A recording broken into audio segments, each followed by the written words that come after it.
साथियों, जैसे ही आपका परिणाम जारी होगा तो निश्चित तौर से दोस्तों आपके स्कोर कार्ड में बड़ा परिवर्तन देखने को मिलेगा। देखो कौन सी शिफ्ट को कितना यहाँ पे बेनिफिट मिल सकता है, ऐसी कौन सी शिफ्ट है जिसके नंबर कम होने वाले हैं, मैं आपको इस वीडियो के माध्यम से बताना चाहूँगा। देखो दोस्तों, ये कर्मचारी चयन बोर्ड है। आपने पहले भी देखा होगा जब सीटी का स्कोर कार्ड जारी किया गया था तो भाई साहब 17 नंबर बढ़े थे, और जिसके नंबर बड़े हैं तो भाई कुछ बच्चे ऐसे भी रहे होंगे जिनके नंबर कम भी हुए हैं, ठीक है ना। तो उसमें क्या था कि भाई 15 नंबर कम भी हुए हैं और 17 नंबर बड़े भी हैं, ठीक है। तो पशु परिचर में भी साथियों ऐसा ही होने वाला है, लेकिन क्या इसमें इतने नंबर बढ़ेंगे या नहीं बढ़ेंगे। देखो दोस्तों, सबसे पहले वो डिपेंड करता है कि सभी शिफ्ट का पेपर का लेवल जितना ज़्यादा डिफरेंस होगा ना, उतने ही वहाँ पे नंबर क्या है बढ़ेंगे साथियों, ठीक है ना।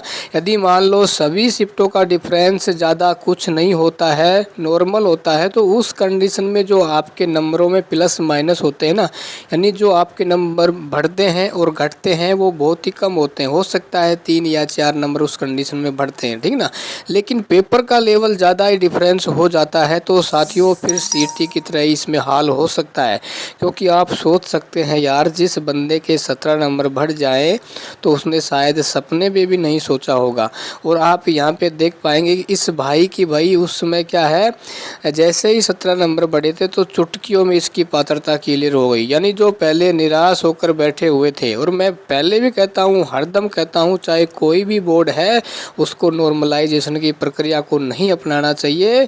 पेपर बनाते समय कमेटी को आदेश कर दे कि पेपर में डिफरेंस नहीं होना चाहिए, ठीक है ना।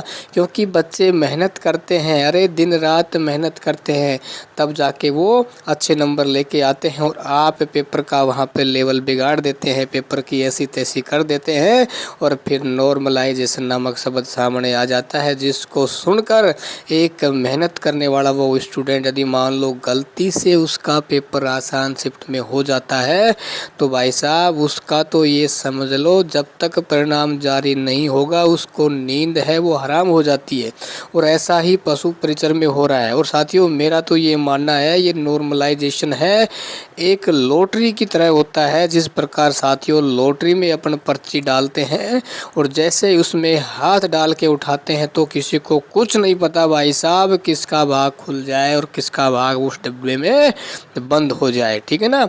तो साथियों पशु परिचर में भी आपके स्कोर कार्ड में निश्चित तौर से परिवर्तन होगा, लेकिन यहाँ जिस शिफ्ट का पेपर हार्ड हुआ है उसके नंबर बढ़ जाएंगे, और जिस शिफ्ट का पेपर आसान हुआ है उसके नंबर कम हो जाएंगे। और कितने कम होंगे साथियों, मेरा तो ये मानना है कम से कम भाई 5 प्लस नंबर तो आपको ज़रूर देखने को मिलेंगे नॉर्मलाइजेशन में, ठीक है ना।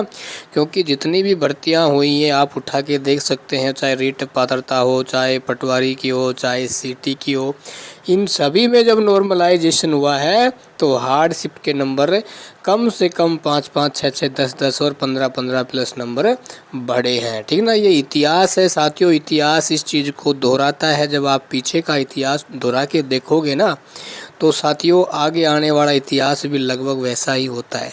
तो पिछली भर्तियों में नंबर जितने बड़े हैं तो उससे हो सकता है कुछ नंबर ऊपर नीचे हो जाए।